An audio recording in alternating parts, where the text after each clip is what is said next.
Providing student writers feedback is essential for their growth. However, this is often a dreaded facet of the language arts teacher's job description. There are several ways we can streamline the assessment process to make it more efficient, and all of it stems around utilizing rubrics. The first big aha for teachers is to know you don't have to score for everything. Just because there are 6 traits doesn't mean you have to score for all 6. If it's a first draft, maybe you let go of conventions. You know, the spelling and the grammar, and don't worry about all of that in the first piece. You may at times not worry too much about sentence fluency, except in your poetry unit where you really have been working on that and want to be able to score for students' attempts. So the first way to make assessment go a little faster is to only score for the traits or facets of writing you've been instructing on, and make sure you tell the students which traits those are. A second way you can streamline the assessment process is to be conscious of the number of levels in your rubric and which ones have criteria. All rubrics include levels and traits, the ingredients you're scoring for. Each trait has to be described in what it looks like at a high level, middle level, and low level. But only 3 levels on a rubric is kind of hard to work with, so most teachers end up including 4, 5, 6 levels on a writing rubric. So if we take the criteria and stretch it out among, say, 5 levels, then most teachers assume they have to fill in the 2nd and 4th level.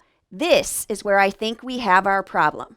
We struggle to define the difference between these 2 levels and these 2 levels. We think we need to have wording here, but it's all kind of semantics. Think of it like this. There's black, white, and gray. That was our high, low, and middle.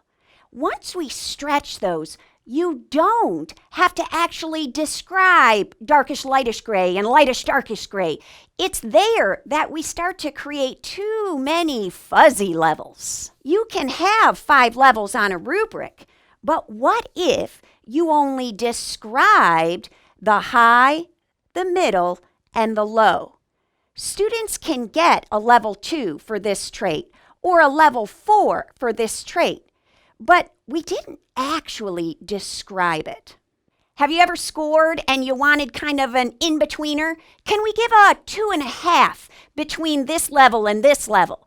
Well, no, you can't. You have to be able to choose a whole number.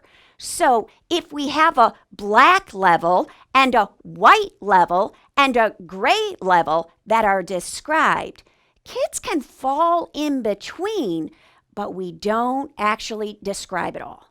The value of these in-between levels is if a student does not achieve all 3 of these criteria. He accomplishes one of them and a couple at this level. It's obvious he then scores in between. A third way to streamline this assessment process for both teachers and students is to create an anchor paper that hangs off each level. Some of our students are more visual as learners, and so all those words and the criteria are going to be a little confusing for some of them.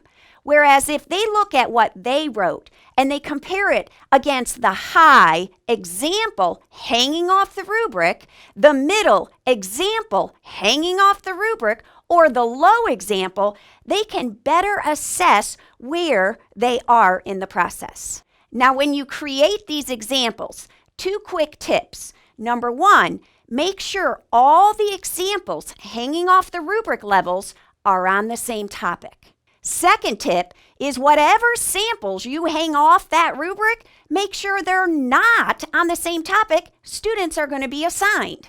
They're simply going to copy the really good example and put it into their own piece. And when you're choosing these examples, be sure that they're not from your students, because who wants to be the low example? And I don't want kids to think that they're already at the highest level and have no improvement to make. When trying to increase the efficiency of grading or scoring student writing, we've decided we need to stretch our levels across, providing in-betweeners, and we might add in anchor papers or benchmark papers so both teacher and students know what each level looks like.